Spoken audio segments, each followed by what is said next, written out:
This conference will now be recorded. Good morning to all of you. Today we'll be discussing about placenta previa. So placenta previa is one of the causes of antepartum hemorrhage. So first you need to know what is the definition of antepartum hemorrhage. It is any bleeding from the genital tract during pregnancy. So it is before the delivery and after the period of viability until the delivery of the fetus, that is the end of the second stage. So instances 2 to 5% of all pregnancy are complicated by antepartum hemorrhage. So it is an emergency situation. So you should know what are the causes of antepartum hemorrhage. So it can be divided into placental, extraplacental, and others. So placental causes constitute about 70% cases of antepartum hemorrhage. So 70% are due to placental causes, that is placenta previa, abruptia placenta, and vasa previa. So placenta previa and abruptia will constitute majority of the cases of placental causes, nearly 30%. And the extraplacental causes is cervical erosions, cervical polyps, cervical cancer, and infections like trichomonas vaginitis, vulval and vaginal varicosities.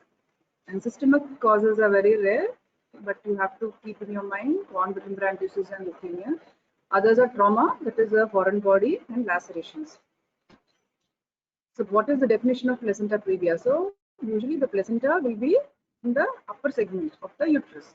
So when the placenta will be inserted into the lower uterine segment, it is known as placenta previa. So if the normal situation placenta is disturbed, so the placenta normal location is in the upper uterine segment. So when it is situated in the lower uterine segment, it is called as placenta previa. Incidence is 4 to 5% per thousand pregnancies. In placenta previa, again, there are classifications. You have to know classifications because depending upon classification, you will manage the delivery of this patient. So type 1 is called as low-lying placenta. So the placenta will be in the lower segment only, but it will not reach the internal loss. That is, it will be greater than 2 centimeters from the internal loss. Normally, the lower uterine segment will be greater than 5 centimeters. So 5 to 7 centimeters will be your lower uterine segment. And if the placenta is greater than 2 centimeters from the internal loss and less than 5 centimeters, but it is less than 5 centimeters, that is called as low-lying placenta. Marginal is the placenta will reach the internal loss, but it will not cover it. That is marginal is it will be the centimeters from the internal loss will be less than 2 to 3 centimeters from the internal. So it is less than 2 to 3 centimeters from the internal loss is marginal, but it will not cover it. So type 3. Type 3 is partial or incomplete placenta. Here it will reach the internal loss, but when closed it covers. But when the cervix will be dilated, it will not cover the whole loss. That is type 3. Again, type 4 is is called complete. So even in full dilatation also the whole placenta covers the internal loss.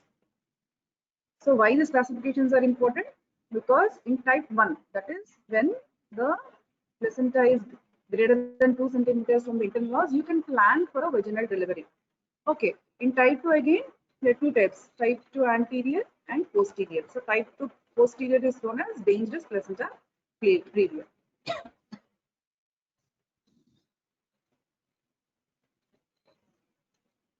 Okay, so you can see the diagram, the first diagram, you can see type 1. So this is the internal loss, right? This is internal, this is the internal loss, this is the external loss. So this is a cervical canal. So the placenta is far away. So low line, that is greater than, so it is greater than 2 centimeters from the internal loss, right? This is low line. So marginal is less than 2 centimeters from the internal loss, but it is not reaching the os. So here you can see. So here you can see. So here you can see in this diagram, the placenta is almost covering the os, but this cervix is not dilated. If the cervix is dilated, it will not cover the os. Here you can see the central placenta previa. Here, when the cervix is dilated, also full dilatation also, it will cover the os. So I told you in type A, there is anterior and posterior. So type B is more dangerous. It is called as dangerous placenta previa. Why? Because posterior you have the sacral promoter, that is sacrum, curve of the sacrum. So when the placenta is posterior, what will happen? The anteroposterior diameter of the inlet is decreased because of the curved curved sacral canal. The AP diameter is reduced. So what happened? The engagement is delayed. Okay, one point is that. And when the baby is trying to descend and pushing down to come out, what happened? It compresses the placenta. So what happened? It compresses the placenta because the placenta is a blood supply to the fetus. What happened? The fetus will go into hypoxia. So again, if you see correlate with the fetal heart rate, the fetal heart rate will decrease.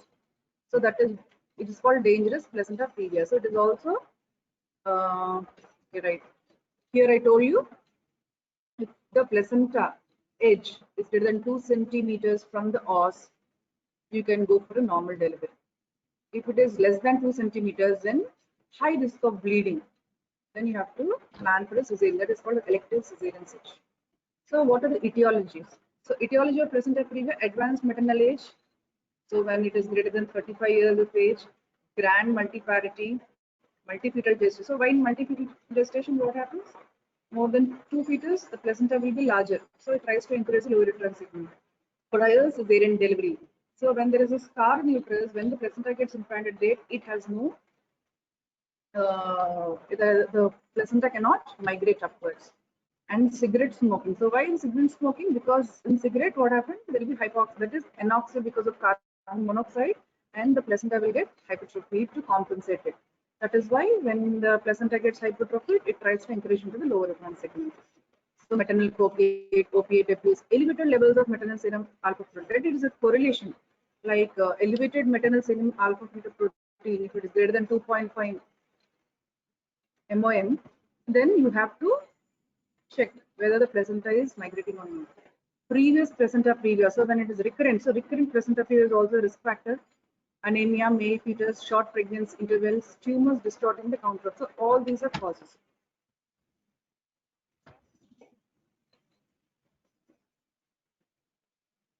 Again, this is very important. There is history of previous abortion, history of any uterine curettage, or any infections like endometritis. All these can lead to placenta previa, low-lying placentas. So why it causes what? Why we are worried? Why, if the placenta is inserted in the lower segment, why we are worried? What will happen? Because in the lower segment, your cervix is there, and after the delivery, what happens? Upper segments will retract. The lower segment will not retract usually. So during the delivery also, upper segment tries to retract, lower segment tries to expand. Okay, so that is a normal mechanism. So when the placenta is inserted in the lower segment, it cannot retract and it cannot close the opened sinuses. So that is the cause for bleeding in low-lying placenta. So whenever as the placenta grows slow in the later months, the lower segment will progressively dilate, and inelastic placenta is shared off from the lower segment, bleeding from the placental blade. So after the delivery, what happens? The placenta gets separated, but the sinuses won't be closed. That is why you cannot stop. It is not easy to stop when there is bleeding from the lower segment of the uterus. So if the placenta is separated because of any trauma or during your vaginal examination, an external version during some procedure, or in the rupture of membranes, it can be separated. So before the labor, it can be separated and the bleeding can start. So that is called as anti. So these are the causes which can cause antepartum hemorrhage in case of placenta previa. So how the patient will present to you? So the patient, it is causeless bleeding, no pain, unprovoked. Sometimes there is no thing like trauma or any vaginal examination, unprovoked. During sleep, she can complain also. The patient sleep while sleeping when she gets up. So she sees herself in a pool of blood. So that is the thing the patient can tell you. And recurrent bleeding. So there are different times she can have bleeding. So the first bout will be less severe, but progressively bouts of bleeding will be very dangerous to the patient. So if greater than 50% bleed before 6 weeks, most of the patients bleed before 36 weeks itself.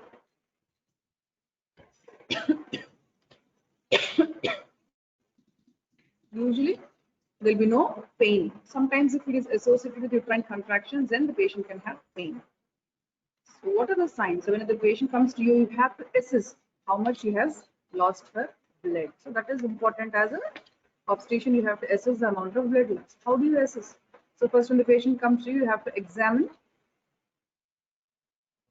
per abdomen. So what is the weeks of gestation? Is it proportionate to the period of gestation? Usually in placenta previa, the size of the uterus will be proportionate to the period of gestation.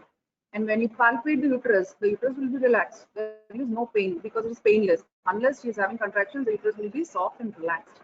And usually, because I tell you, when the placenta is a lower segment, the engagement is delayed, and sometimes malpresentations are more common, like breech, transverse, and unstable line. Head will be floating, and usually little heart rate will be present. So this is a 2 marks question for you. What is Stahlworthy sign? So Stahlworthy sign is usually in case of posterior. So the uterus will have anterior and posterior walls, right? When the placenta gets implanted in the lower segment in the posterior wall of the uterus, it is called as posterior placenta previa. So I told you what happens when the placenta is compressed against the sacral curve. There is slowing of the fetal heart rate. This is called as Stahlworthy sign. And sometimes it can be elicited in normal pregnancies also when there is pressure on the fetal head. Delivery, sir, there will be no uterine tenderness. Bleed है हम कहाँ देख रहे after delivery uterine tenderness कुछ है नहीं Somebody और speaking? साथ ही साथ it will be normal है और then bleeding occurs Hello? during labor. तो इसमें bleeding हो रही है Please during stop labor. talking. The uterine tetany है. Please And stop fetal talking. heart is normal.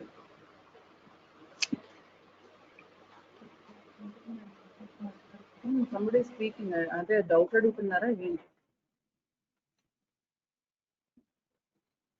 మీతోనే ఉందా?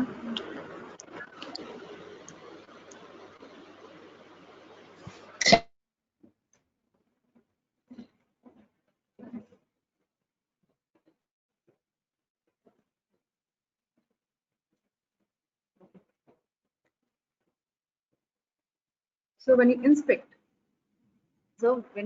you have to know the color of the blood, whether it is bright red. So usually in placenta previa, the color of the blood is bright red color. And if you, any case of antepartum hemorrhage, don't do a vaginal examination. First rule out placenta previa and then do a vaginal exam. So get an ultrasound. Unless and otherwise proved, when a patient comes with antepartum hemorrhage, you have to think as placenta previa. So to avoid a vaginal examination. Next slide.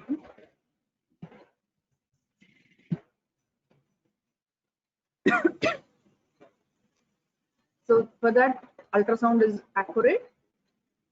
So you can do a transabdominal ultrasound. So if you don't do a transvaginal ultrasound, if you suspect placenta previa, do a transabdominal ultrasound.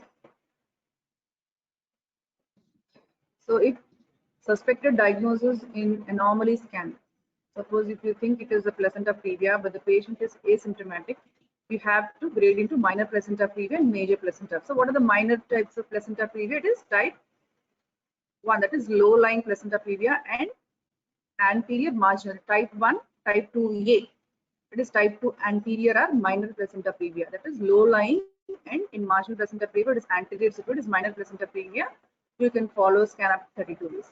Major placenta previa is type 2 posterior, type 3 and type 4 are major placenta previas. So these are the different theories. Just you have to know the names. That is placental migration. So this is the placental migration where the placenta is going to the upper uterine segment as the gestational age increases. Okay. So placental, this is important. Placental migration is less likely when the placental edges are thick, when it is posteriorly situated, and the lower edge is less than 2 centimeters from the os, and with a history of any sections or a myomectomy scars or a history of any uterine footage also, the placental migration is less likely. So what are the complications? Antepartum, because she'll have bleeding, the patient will have different degrees of shock and malpresentations and preterm labor. So what are the intrapartum complications? So during labor is early rupture of membranes. When there is early rupture, because the presenting part will not be engaged, the engagement is delayed, the cord prolapse is more common. And because the placenta is attached to the lower segment, the cervix will be slow, there will be slow dilatation of the cervix. and there is increased instance of operator interference, and PPH is more, that is postpartum hemorrhage is more common, and you have to exclude adherent placenta before you operate a case of placenta previa. Very important, because the management will be different for adherent placenta previa.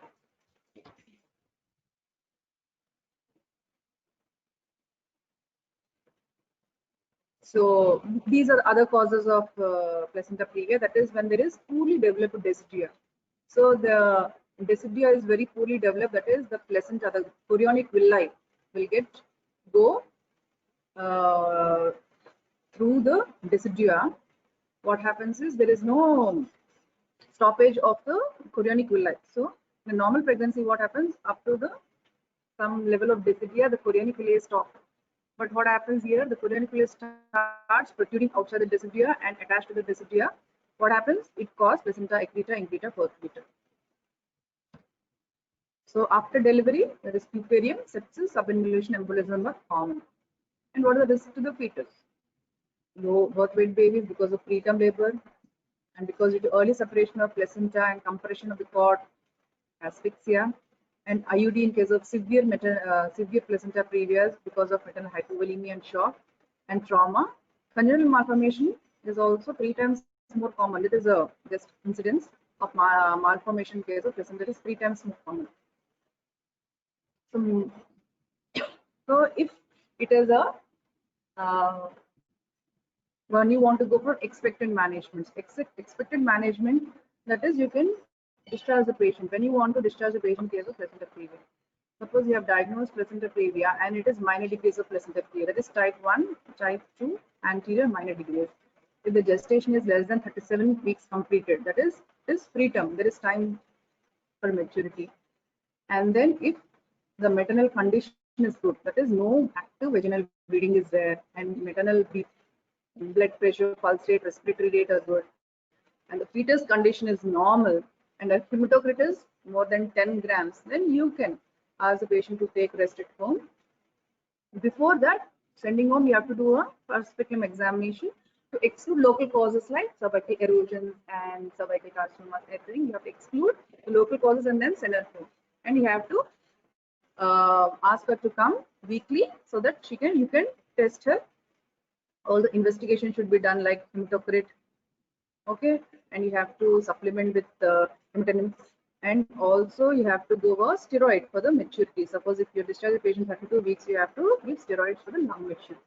So these are the precautions you have. So this is for expectant management. It is given a name called as McAfee's. Okay, expectant management. So this is finished. Okay.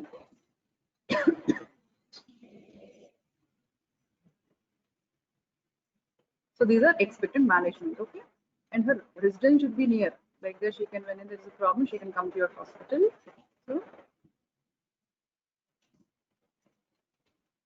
but it's preterm. So preterm, I told you expectant management. That is the fetal heart rate monitoring. You have to do, and every ultrasound every 3 weeks you have to do. And if it is RH negative mother, give an anti-D. So these are important. And if it's preterm, I told you, you have to give a steroid. And you can have tocolytic agents. Tocolytic agents have no major role, but to complete the dosage of steroids, you can keep her on tocolysis. So when she's actively bleeding, so very important is when she's not stable. So when the patient comes to you with a bleeding PV, you have to assess the amount of blood loss. I previously told you how to assess the amount of blood loss. So depending upon the parameters like blood pressure, pulse rate, respiratory rate, urine output, and the level of consciousness of the patient, you can assess the amount of blood loss. So if it is normally, if it is less than 750 ml of blood loss, that is greater than 15% of your blood volume, then the patient will be stable. Like her blood pressure is not decreased, urine output will be greater than 30 ml per minute and 30 ml per hour, and then her respiratory rate will be between 14 to 20 beats per minute, and level of consciousness will be normal. If it is less than 750 ml of blood loss, that is 15%. Suppose you can grade the amount of blood loss like stage 1, stage 2, stage 3. So if the amount of blood loss is between 750 to 1500 ml, her blood pressure will start decreasing. Her respiratory rate is normal is 14 to 20, so it will be like 20 to 30 beats per minute. Okay, her respiratory rate and her urine output will start decreasing. Like Normally 30 ml per hour is the normal urine output. It becomes 20 to 30 ml, between 20 to 30 ml per minute, and the level of consciousness will the patient will become anxious. So all these you have to see. So you can assess amount of blood loss, and if it is the amount of blood loss is between 1500 to 2000, then the blood pressure will start it will be decreased, and the urine output also it becomes 5 to 15 ml per minute, and a respiratory rate will be 30 to 40 beats per minute. Okay, and the patient's level of consciousness, the patient will be in a confused state. Again, when the bleeding is greater than 2 liters, so 2 liters is not acceptable. So what happens? The patient becomes unstable, the patient becomes lethargic, and urine output will be negligible, and the respiratory rate will be more than 40 beats per minute, and the pulse rate will be greater than 140. So 140. So all these are parameters you have to see when the patient comes, and you have to assess the blood loss to make arrangements for the blood. So when the patient comes, her BP will be not stable, so put in a large IV cannula, and then what you do, you take the blood for all cross matching and everything, and keep the blood ready. In meantime, before the blood becomes ready, you start a crystalloid or a colloid, okay, to stabilize the condition. So why I told you you should know the amount of blood loss, because if amount of blood loss is, suppose if you say amount of blood loss is about 1500 ml, so how much you have to replace the crystalloids? So crystalloids are nothing but your normal saline and NS, DNS, these are all crystalloids. So when you give crystalloids to the patient, only 20% of the crystalloid will retain intravascular. Okay, other fluid will go extravascular. So only 20% of it is retained. So what happens? If you want to retain the blood, you have to push about 3 times the more crystalloid. So 3 times amount of crystalloid you have to push to the patient, and then you have to send for investigations, blood for investigations. You have to send for the coagulation profile also when she's bleeding more, and cross matching ready, and all the renal parameters should be checked. Okay, and put a Foley's catheter to check for the urine output. So here you can see the chart. So when an antepartum hemorrhage patient gets admitted, you have to do a general and abdominal examination. So general examination is nothing but your blood pressure, pulse rate, respiratory rate, and you have to assess the urine output. And abdominal examination is the height of the uterus is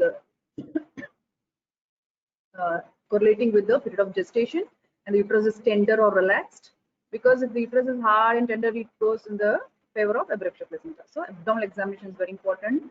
And then if you suspect an placenta previa, don't do a pervaginal examination, and you should know the assess the clinical amount of blood loss, how much ml she must have lost depending on clinical parameters, and you have to send the investigations of hemoglobin, hematocrit, blood group, and you have to start resuscitation if it is required.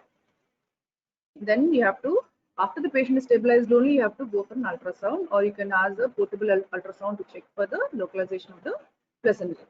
So depending upon that, when you want to go for expectant management, that is sending home or not interfering anything, that is no active bleeding, pregnancy is less than 37 weeks, and the patient is stable hemodynamic depending upon the blood pressure, pulse rate, respiratory rate, and fetal heart rate is reassuring, and CTG is reactive, you can wait till 37 weeks. When you want to go for an active interference, when the bleeding is continuing, so when the bleeding is continuous and pregnancy is more than 37 weeks, and the patient is in labor, you cannot go for expectant management. Exsanguated, that is, all the BP is falling, and the fetal heart rate is also not reassuring. The steroid therapy, if duration of pregnancy is greater than 34 weeks, you can start steroids. So these are the active interference you have to do when the patient is not stable, when the fetus is not stable. Okay.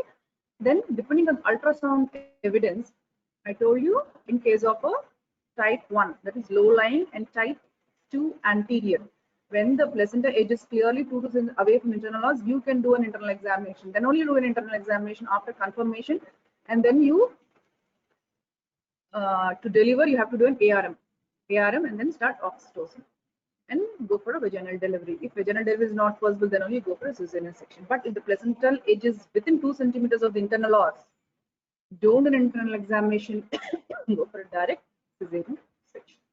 you go for a direct cesarean section. So when suppose you went for a cesarean section, so what are the things you have to be careful? So a senior obstetrician should be there, and a senior anesthetist should be there, and you have to before going for section also you have to take consent for hysterectomy. That is very important. You have to take consent for hysterectomy. You have to keep the blood ready, and you have to ask the urologist to be ready. So all these you have to take care, and then you have to start. So don't start the section unarmed. You have to see all these, and then you have to start the case. So during section, what are the precautions you want to take? So while doing the section, so when it is the placenta is inserted in the lower segment, so you want to do a classical cesarean section or a lower segment cesarean section. So there are advantages for both. So if you do a lower segment cesarean section, what happens? You have to cut the placenta, or you have to manually stretch the placenta to reach the membranes and then rupture and deliver the baby. So when you're directly cutting the placenta, what will happen? More amount of bleeding. So more amount of bleeding, chances of hysterectomy are more, and fetal exsanguination is also more. You have to deliver very fast, because when the placenta starts separating, the blood supply to the fetus starts decreasing, and the patient, the fetus can go into hypoxia. So the delivery should be quick.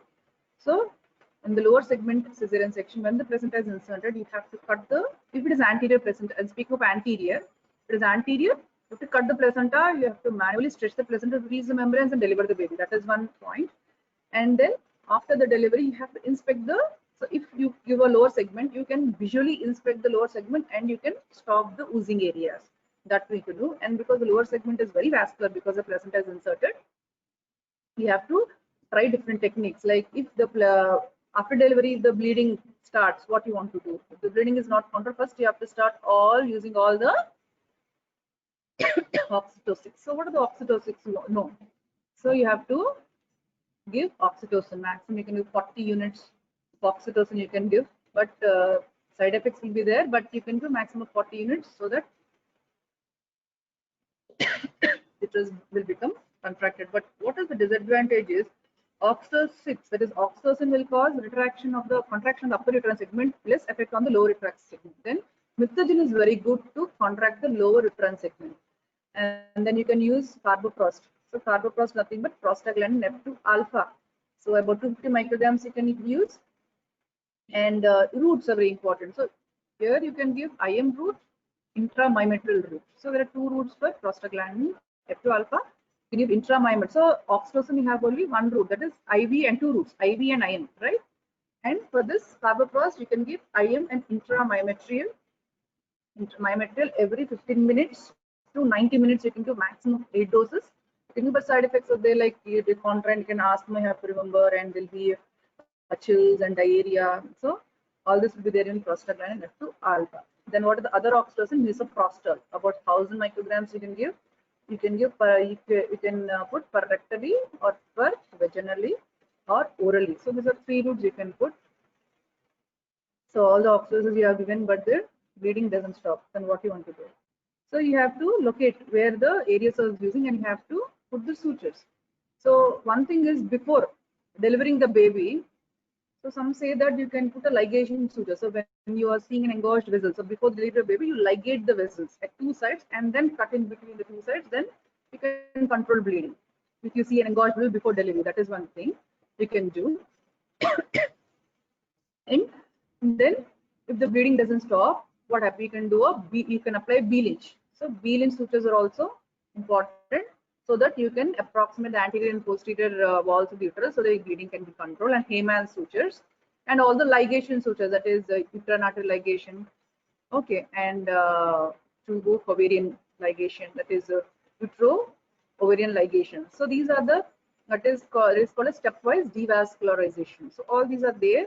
You should all try that before going to hysterectomy. You have to try all these conservative management. So uterine artery ligations, uterine ovarian ligation, and then last internally arterial ligation to control bleeding.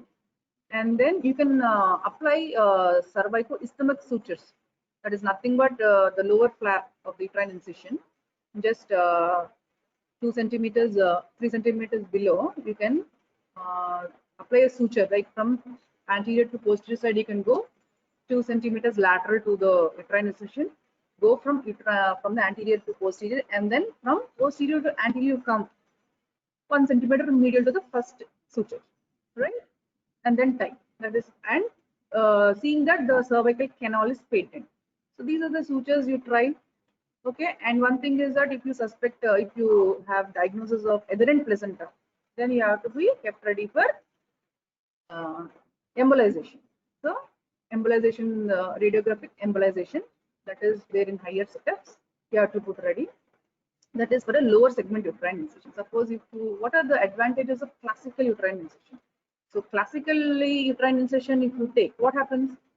You can avoid the placenta, right? You no need to cut the placenta to deliver. You can deliver the baby, but what happens is you cannot visualize the site. So after delivery placenta, you try to separate the placenta, but you cannot visualize where the bleeding sites. That is a disadvantage. So I think you can go for a classical cesarean section in case of the placenta adherent placenta, because if it's placenta adherent, what happens? You can deliver the baby and keep the placenta in situ and close the uterus, and later you can try methotrexate.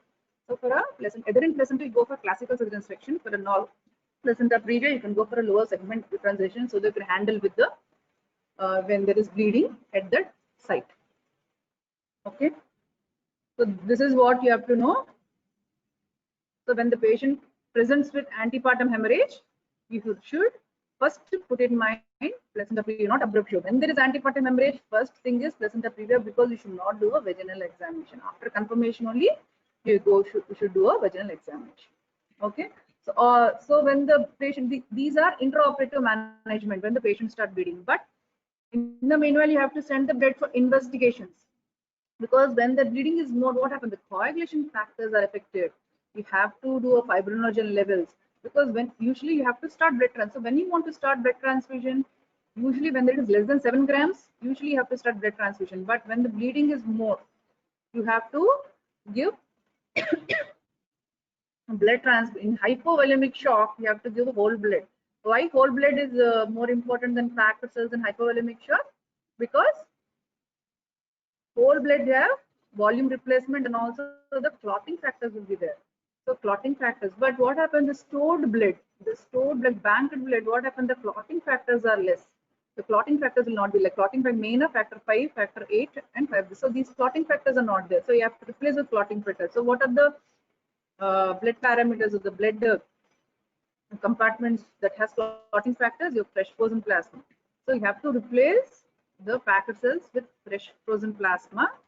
Okay, and then you have to see whether you have, that is why you have to send for coagulation factor. So main thing is fibrinogen you have to send. When the fibrinogen level is less than 100 mg per dl, you have to give a FF3 for sure. So or when you want to start blood transfusion, so when the bleeding is there, sometimes the hemoglobin level, you cannot, when you patient is bleeding heavily, but you send a hemoglobin level, it will be 8 or 9. You don't want to start blood transfusion, no. So hemoglobin level is not that important when she's bleeding heavily. What you have to do is ABG analysis. So not only arterial blood, you can take a venous sample and do an ABG analysis. So what is the importance of ABG analysis? When the lactate levels, in ABG analysis you will get lactate levels. When the lactate levels are less than 2, you're good. So when it's greater than 2, then the patient is going into acidosis. That is, the body reacts when there is hypovolemic shock. What happens? The body reacts. It becomes acidosis. So metabolic acidosis is evident. When there is metabolic acidosis, don't wait. Start the blood transfusion. If the hemoglobin level is also less, and the if hemoglobin level is more, and the patient is bleeding heavily, but the lactate levels in ABG analysis is less than more than 2, you have to start a blood transfusion. Okay. So thank you. You have to go home. You have to read today about placenta previa, because the question has come in many papers. Okay. Thank you. And the time is?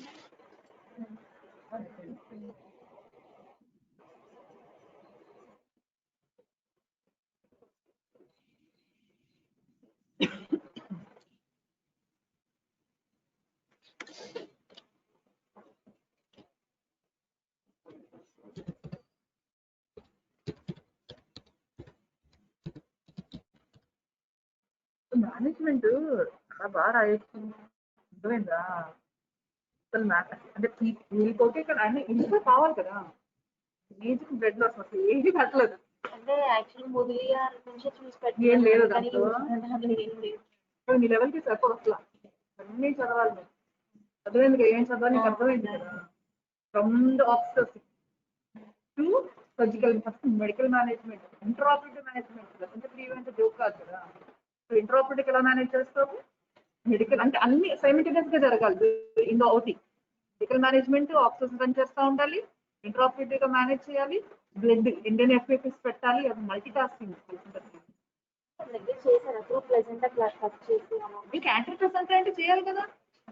ఖచ్చితంగా మరి నువ్వు membranes ఎలా reach అవుతుంది. ఇప్పుడు ప్లసంతా pipe యాంటీగా segment ఉంది, membranes కింద ఉంటాయి కదా. నువ్వు మెంబ్రెన్స్ కట్ చేసి బేబీని తీయాలంటే నువ్వు హ్యావ్ టు చాలా కష్టం డెలివరీ చేయడం కూడా.